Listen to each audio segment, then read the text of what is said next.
Hello বন্ধুরা, good afternoon. আজকে আমি পমফ্রেট মাছে তেল ঝাল করে দেখাবো। দেখো, পমফ্রেট মাছগুলোকে ধুয়ে একটা প্লেটে নিয়ে নিয়েছি ভালোভাবে।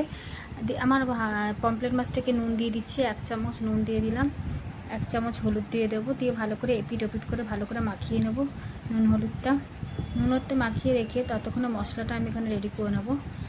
এখানে আদা রসুন পেস্ট 1 চামচ, হলুদ গুঁড়ো 1 চামচ, ধনে গুঁড়ো 1 চামচ, জিরে 1 চামচ, কাশ্মীর লঙ্কা 1 চামচ। কড়াইতে তেল আমার গরম হয়েই গেছে, দেখছে ধোয়া বেরোচ্ছে। এবার মাছটাকে আমি ছেড়ে দিচ্ছি।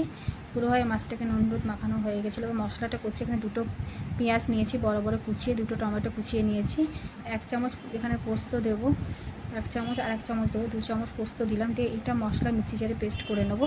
পেস্ট করা আমার হয়ে গেছে, দেখো রেডি।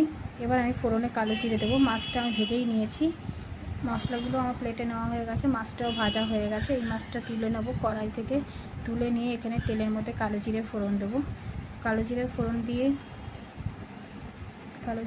দিয়ে দিয়েছি 1 চামচ মতন। দিয়ে মশলার প্লেটের মধ্যে একটু জল দেবো, দিয়ে মশলাটাকে ভালো করে গুলে এই জলটাকে দিয়ে দেবো। ভালো করে মশলাগুলো মিশিয়ে নেবো, সব মশলাগুলো। তোমরা যদি ঝাল খাও তাহলে এখানে আর একটু কাঁচা লঙ্কাও ছিঁড়ে দিতে পারো, গ্যাসটাকে আমি কমিয়ে নিচ্ছি। জিরে ফোড়নটা আমার হয়ে গেছে, মশলাটা দিয়ে দিচ্ছি কড়ার মধ্যে। আর একটু সামান্য জল দেবো, দিয়ে মশলাটা ভালো করে কষিয়ে নিতে হবে।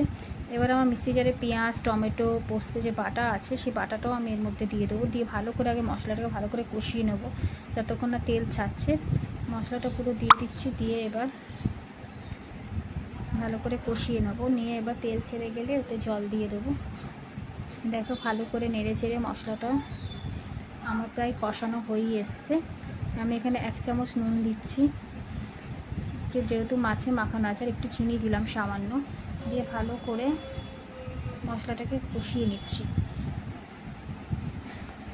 এইভাবে তোমরা পমফ্রেট মাছে তেল ঝাল যদি ভালো লাগে, দেখো আমি এখানে কিছুটা ধনেপাতাও নিয়ে নিয়েছি, কাঁচা লঙ্কা দিয়ে দিচ্ছি, 3টে কাঁচা লঙ্কা দিয়ে দিলাম।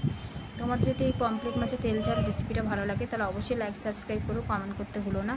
দেখো আমার ঝোলটা মশলাটা পুরো কষানো হয়ে গেছে, পুরো তেলটা পুরো ছেড়েই গেছে। দেখো সাইড দিয়ে পুরো লেগে যাচ্ছে না, উঠে আসছে। মশলাটা আমার হয়েই গেছে রেডি। আমি এটা একটু জল দিয়ে দেবো, একটু গ্রেভি করার জন্য একটু জল দিয়ে দিলাম। দিয়ে এবার মাছগুলোকে এর মধ্যে দিয়ে দেবো।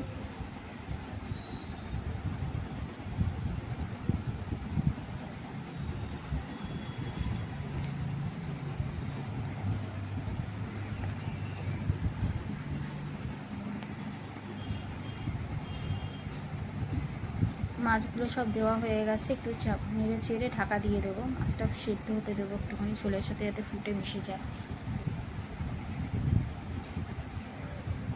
ঢাকাটা খুলে দিয়েছি, দেখো আমার হয়েই গেছে মাছটা পুরো। এবার আমি এখানে ধনেপাতা ছড়িয়ে দেবো। গরম ভাতের সাথে পমফ্রেট মাছ তেল ঝাল থাকলে আর কিছু লাগেই না। দেখো কি সুন্দর কালারটা হয়েছে। আমি ধনেপাতাটা ছড়িয়ে দিচ্ছি। পমফ্রেট মাছের তেল ঝাল ডান। তোমাদের যদি এই রেসিপিটা ভালো লাগে অবশ্যই লাইক সাবস্ক্রাইব কমেন্ট করো। বাই।